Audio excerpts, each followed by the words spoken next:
So what do you think about that? So you just spoken about Van Gogh and how he was pushing up against the realistic paintings and the realism that his generation was so entrenched in. Then you spoke about Damien, who was kind of going against that.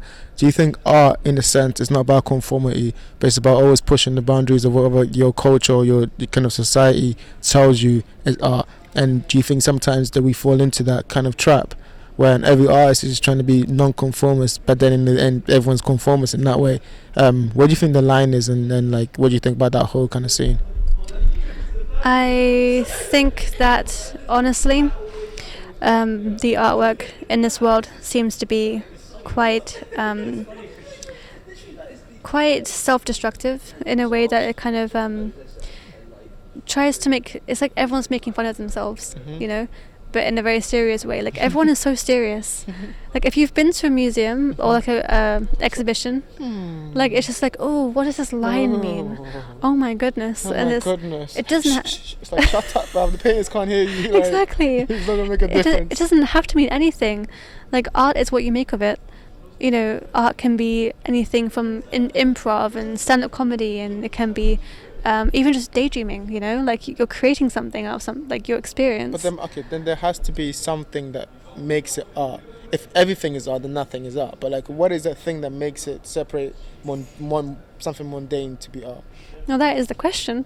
Okay. That is the question. Okay. Everyone tries to answer that. I think, well, my personal answer to that is finding your own personal truth. Everyone doing that, and kind of accepting the fact that we do have a mass consciousness. We all do have a consciousness that we all share. Like everyone has kind of like common beliefs and stuff based on where they're from, like cultural psychology and stuff, where depending on where they live, it changes their belief systems, and thus changes, you know, if they become an artist, it changes what their art becomes. Absolutely. Adolf Hitler is a good example. You know, Hitler made dog paintings, but he still ended up becoming a fascist. You know, he still considered he considered himself an artist. You know, he went to art school and everything. That's crazy. He's not one of us. You know, disowned him time ago. Like it's but just. I know what you mean. Yeah, absolutely. It's just like art is definitely what you make of your own world. Okay. Everyone has their own individual consciousness. Okay. So yeah. So going on that then, making it more individual to you then, what is art to you? What is your paintings like? What do you go for? I know you got a painting here.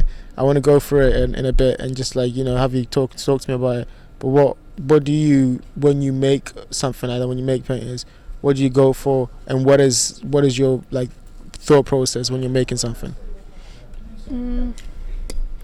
So with my artwork, I usually like, with my artwork, it's very few and far between.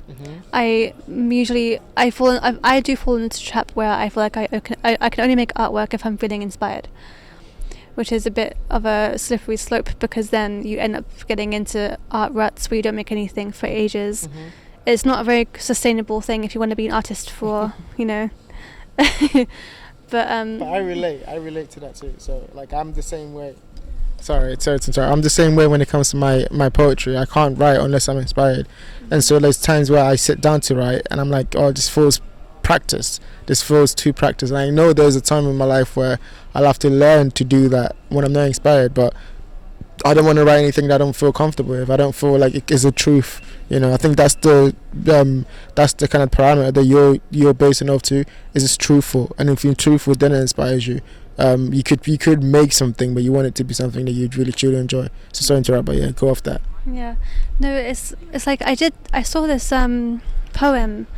I think it was by Charlie Busewick or something like that. I think I'll send it to you, or you can do like a thing in the description or something. I'm not good at that, but yeah, send it to me. I'll listen to it. I think it's called "So You Want to Be a Writer," or do you want to be a writer or something like that. And the entire poem is of him talking about okay, so you know, if you make stories and then only want to create more if someone gives you good feedback, don't be a writer.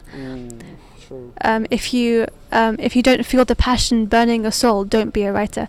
And he does things like that, like throughout the entire poem. And some people are saying that either it's too idealistic, or it's very true, and he's just trying to deter people from doing it if they don't feel like it's what they want to do. What do you think?